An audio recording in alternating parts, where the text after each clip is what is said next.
Hey guys, just finishing up my morning routine styling, and the last two steps involve a pit comb and my hands, both very important for getting that final look that I am looking for. I apologize for the echo. I'm in the bathroom, haven't soundproofed the bathroom. CMC hasn't written off on that fashion accessory yet, but we'll make the most out of it, and the important thing is getting that information across. So I did my normal routine. I took a shower. Today was a wash day. I did only wash, no conditioner. Followed up with a beard oil. And then I used my blow dryer. This is a babyless blow dryer. And then I followed up with a heated brush. This is an Aberlite heated brush.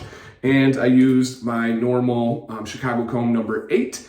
And then now I have my next to final step that I need to do. And my beard looks pretty good, pretty normal. I dialed in the mustache, got the sides, got the style. But the only thing that is left is my beard is a little bit too narrow. I like to get that body, that volume out, especially with my beard being pretty long right now. And this is the way that I get to adjust that style, and it's gonna last for quite a long time. And if I do have to adjust throughout the day, I just do these same final two steps. So the first thing that I do is I get my pit comb, and any pit comb will work. I just wanna make sure it's a quality one that doesn't have like really jagged lines or creases on it that's gonna grab your beard. So what I do is I get that pit comb going underneath my beard and out away from my face. So I usually start in the middle like this, just enough you see that pit going through there, and especially on my sides. Notice how I'm going all the way up my sideburns.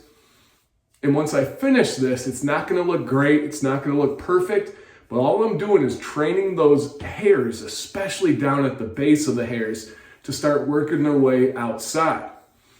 And so when I finish this, you can see immediately how much bigger that is. I mean, that is a crazy difference when I show you the style right here. Maybe we'll snag a thumbnail on this one. All right, how'd that look? Good? All right, we might use that. We might have to do another thumbnail later. So I got that here, and now what I usually do is I like to go in, because it's a little bit poofy, is go in back with my number 8 and just kind of smooth everything out. But if you remember back to that other shot of the sides, it already is a little bit bigger. Now the finishing touches, and if you watch live streams or anything like that, or just before I do a video, this is normally what I do. I just simply take my fingers and I get underneath here. Notice how it's kind of like up into the roots. I get underneath, and then I'm just gonna run my fingers out, and then I kind of just pat it into style. What that does is almost gives it like a Velcro effect, where all the hairs kind of latch onto each other, and then I pat them in, and I got that final style. Let me check on the mirror here. All right, sometimes it's a little bit uneven. You gotta go in and make sure you're looking good there.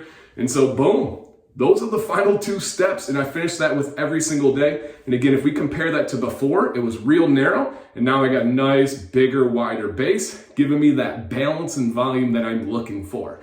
That's it today. I think this could help out a lot of you, especially those medium to long beards, or if you have a shorter beard and you wanna get some more body and volume, look at using a pit comb, and then also look at using just simply your hands there. So let me know down in the comments if you guys have any questions, you got any thoughts. Is this something that you've done for a while, you picked up along the way? I'd love to hear what you guys thought about this. Thank you guys for watching today from the bathroom. Dan C. Bearded. Stay bearded and stay positive.